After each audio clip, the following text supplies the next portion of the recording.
Hello Formula 1 fans, I hope you are doing well, and here we are again for another vlog ahead of the 2020 Italian Grand Prix at Monza. We are doing this today from my balcony for the main reason that I'm having a long day at work from home because of COVID, and I don't have time at all to go for a walk this evening, so I still want to do this vlog so that we can get up to date.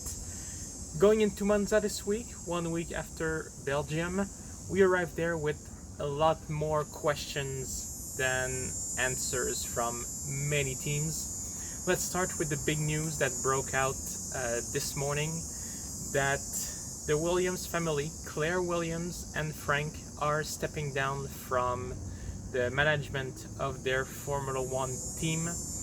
Remember, a few weeks ago it was announced that Doralton Capital, an American company, bought Williams, and they did offer to Claire Williams to stay deputy team principal if she wishes to, at the very least on the short term.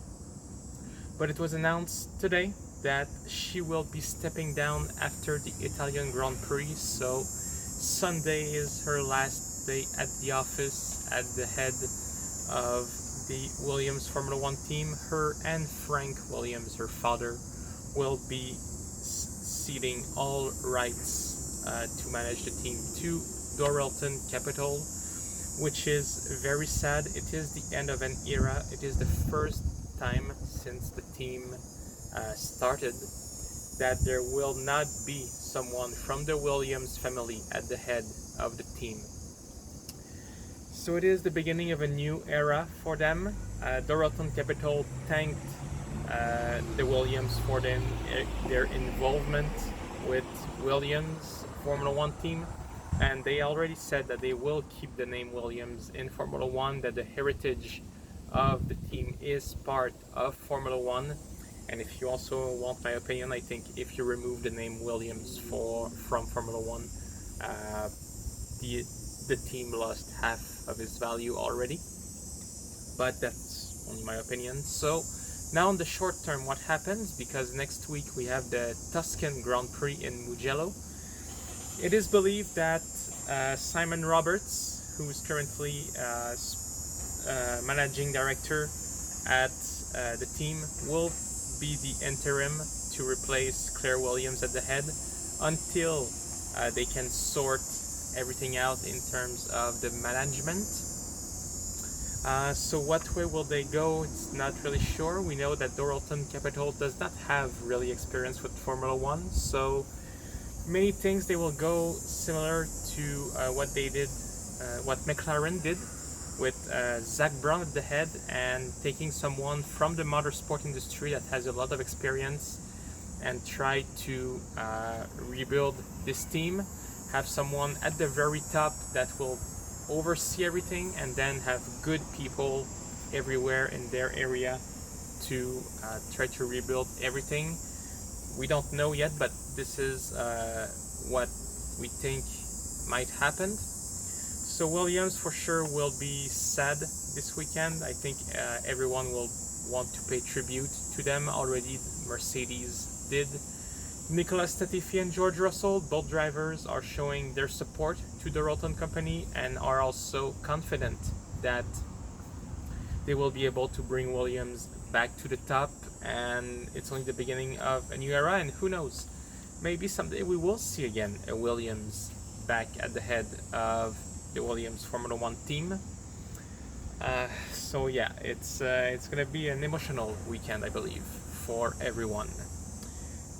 Next we go to also Ferrari, who also are coming into Monza with a lot of issues and with a lot of questions surrounding them. Last week in Belgium they were close to dead last. They were struggling with an engine that was not powerful at all, and they could not do better than 13 and 14 during the race, and even during quali it was a big struggle. This week in Monza could be even worse because the track requires even more engine power than Belgium. It is a track that is all about speed, So where will they go this week? I think everyone does not expect much from Ferrari. I think all the drivers and even the client teams are a bit puzzled and don't know what's going to happen. So we'll see. But yeah, Ferrari not expecting to do miracles this weekend. It was already announced that they don't expect to win again, just to win a race until 2022. So this week in Monza, I think they'll be happy that there are no fans in the grandstand, because I think they'd be crying instead of just being joyful. And it's going to be a very tough weekend for Ferrari, and even Mugello next week.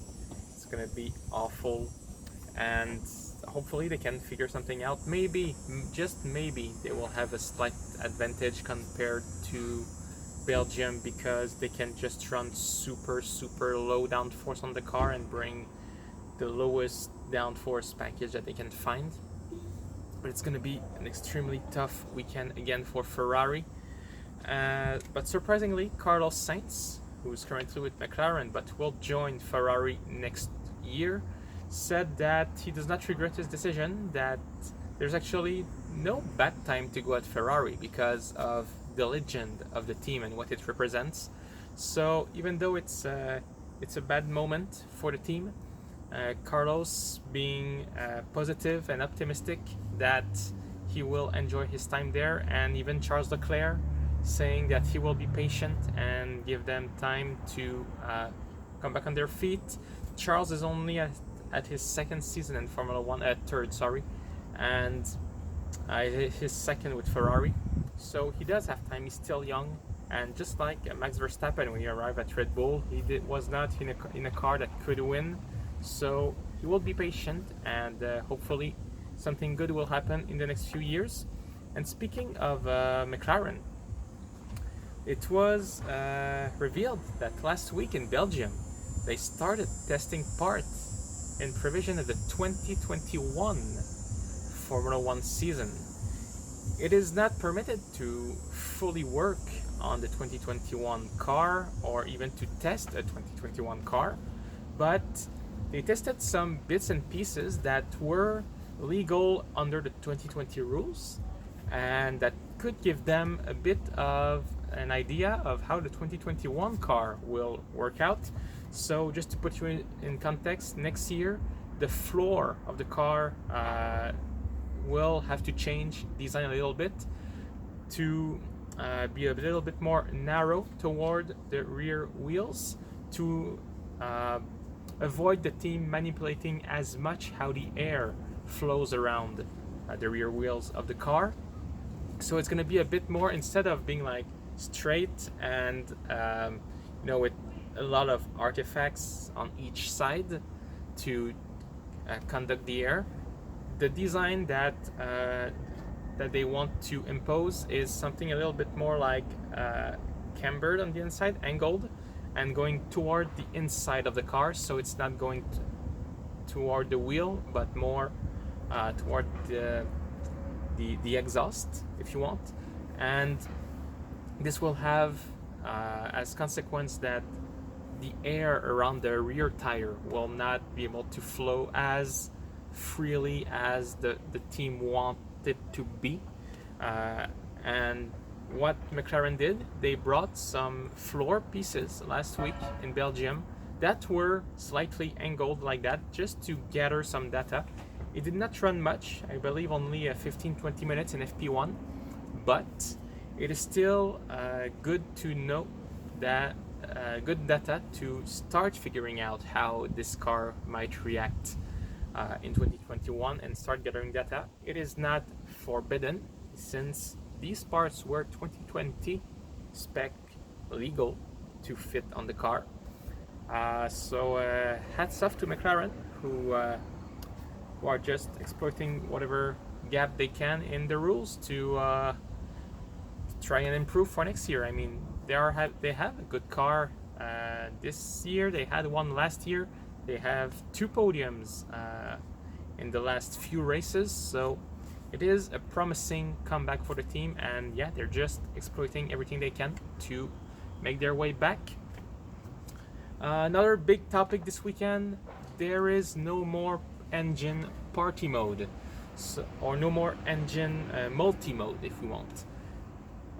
Since last week, until last week I should say, the teams were free to have multiple engine modes to go faster and slower, including one that Mercedes referred to as party mode that would give them a boost during qualification, a boost in power. But now it's been banned, so even during the race you cannot have extra mode. What teams would do with that during quali, I just said it was a boost maybe on one fast lap, but during the race you could use this overtake mode sometimes to just get a little bit more power in order to overtake one of your rivals. This will also be forbidden from now on. From qualification onward, the team have to select one engine mode and stick to it for the rest of the weekend. Some team praise it, some team not so much. We believe that it won't really change anything in the mix, that Mercedes will still be on top, and they even said themselves that 4 or 5 less lap of party mode that they would use in quali equals to like 25 race lap that they could use a bit more power. So will it really benefit the other teams like people think or hope it will do? Because that's the goal of the rule, trying to slow down Mercedes to put the pack a little bit more bunched together. I don't think, like I just said, in quali maybe a little bit, maybe Mercedes will have a bit of a fight for pole, but during the race they will still be on top because they are already not using it that much in the race, since they are at the front, and since they gain like 20 laps of engine life because they won't be using party mode. It just means that they can still give a little bit more power to that engine without compromising its reliability. So will it have the effects that we hope? I honestly don't think. I think this weekend Mercedes will still be on top, but we'll see. We could have a surprise, and this could all be bluff to try and unban party mode. Who knows? But it will for sure affect all the team because they all have multi-engine modes. Let's talk quickly about Renault, who had a strong weekend last week, finishing 4th and 5th. This week they will try to do the same. Their car was really strong in Belgium, and if they're good on low downforce track, there's no reason why they could not even be a podium contender this weekend. Red Bull was not struggling so much when you look at Max Verstappen in Belgium, but Albon did. So could the Renault really bring the fight to the Red Bull this weekend? I think it is a possibility. Not saying they are there, but it is a possibility. But I think Red Bull still has a strong car, and really they have a good engine now also. That's one thing that we should bring up. The Honda engine now is on par with the Renault and with the Ferrari, actually. I should say better than the Ferrari, since there's not much worse this year. It's not better than the Mercedes, but now Honda have a good engine. So Red Bull have all their pieces together to just bring results to the team. So it's going to be interesting. Renault, a team really to watch. Racing Point, what will happen? They struggled last week. Will they struggle again this week? It's still a low downforce track, and it seems like the team the car does not like not having a lot of grip and then not having a lot of downforce. So what will happen with Racing Point? It's anybody's guess, I think. They have the Mercedes engine. They have a copy of the 2019 Mercedes. But it's a team that seems like they've been going backward since the beginning of the season. They started super strong, and it seems like their results are just getting worse and worse. We know they did not have many development parts at the beginning of the season, but it seems to be catching up to them now. If they don't do something soon, they might start losing the fight to fourth in the championship.